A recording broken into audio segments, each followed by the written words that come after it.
BK Palli survey number 443లో గల ప్రభుత్వ భూమిని కొంతమంది వ్యక్తులు అక్రమంగా ఆక్రమించుకొని అక్కడ చేపడుతున్న నిర్మాణాలపై వెంటనే చర్యలు తీసుకోవాలని చెప్పి ఈరోజు బహుజన్ యువసేన బీవైఎస్ ఆధ్వర్యంలో స్థానిక ఎంఆర్ఓ గారికి ఫిర్యాదు చేయడం జరిగింది. మనం గమనిస్తే మదనపల్లి పట్టణంలో మదనపల్లి జిల్లా హెడ్ క్వార్టర్స్ అయిన వెంటనే అప్పటి నుండి ఇప్పటి వరకు ఎక్కడ చూసినా ప్రభుత్వ భూములు భూ కబ్జాలకి గురయ్యే పరిస్థితి ఎక్కువగా కనపడుతుంది.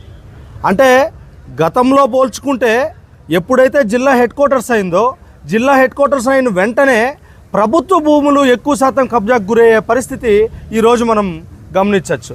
అదే సందర్భంలోనే బీకేపల్లి సర్వే నెంబర్ 443లో అంటే పక్కన సర్వే నెంబర్ 555 ఉంటే దాంట్లో చాలా వరకు గతంలో 2008, 2014లో ఇంద్రమ్మ ఇళ్ళకి ఆ భూమిని కేటాయించడం జరిగింది.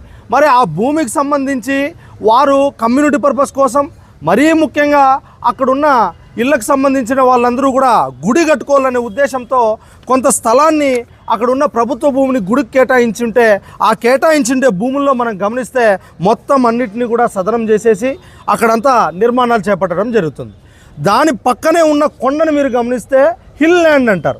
కనీసం ఈ హిల్ ల్యాండ్ను కూడా వదలకుండా దాన్ని కూడా ఆక్రమించుకొని దాన్ని కూడా చదును చేసుకొని అక్కడ నిర్మాణాలు చేపడుతున్నారు. మరి ఇంత భారీ ఎత్తున గునాదులు వేస్తూ అక్కడ నిర్మాణాలు చేపడుతుంటే మరి రెవెన్యూ అధికారులకు వాళ్ళకి తెలియకుండానే ఇవన్నీ జరుగుతున్నాయా?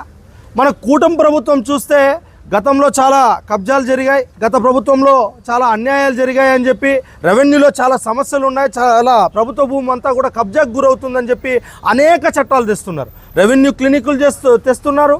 అలాగే చాలా వరకు కొత్త చట్టాలు తెచ్చి రెవెన్యూ అధికారులకు చాలా అధికారాలు కూడా ఇస్తున్నారు.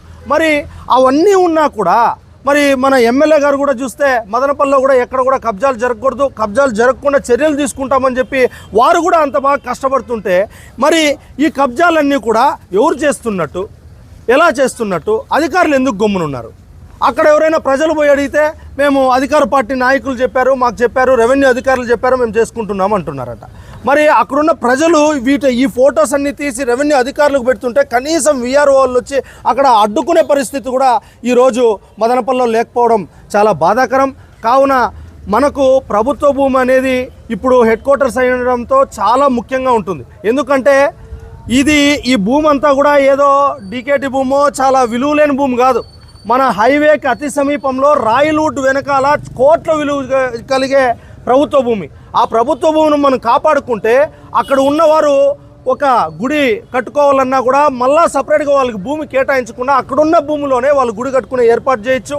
అలాగే ఇంత సమీపంలో ఉంది కాబట్టి ప్రభుత్వ కార్యాలయాలు ఇప్పుడు మనకు జిల్లా హెడ్ క్వార్టర్స్ అయింది కాబట్టి చాలా ముఖ్యం. కాబట్టి ఆ జిల్లా హెడ్ క్వార్టర్స్లో ప్రభుత్వ కార్యాలయాలు కట్టడానికి మళ్ళీ భూమి కొనే పని లేకుండా ఎంతో విలువ కలిగిన ప్రభుత్వ భూమి ఉంది కాబట్టి ఆ భూమిని కాపాడాల్సుకున్న బాధ్యత ఎంతగానో ఉంది.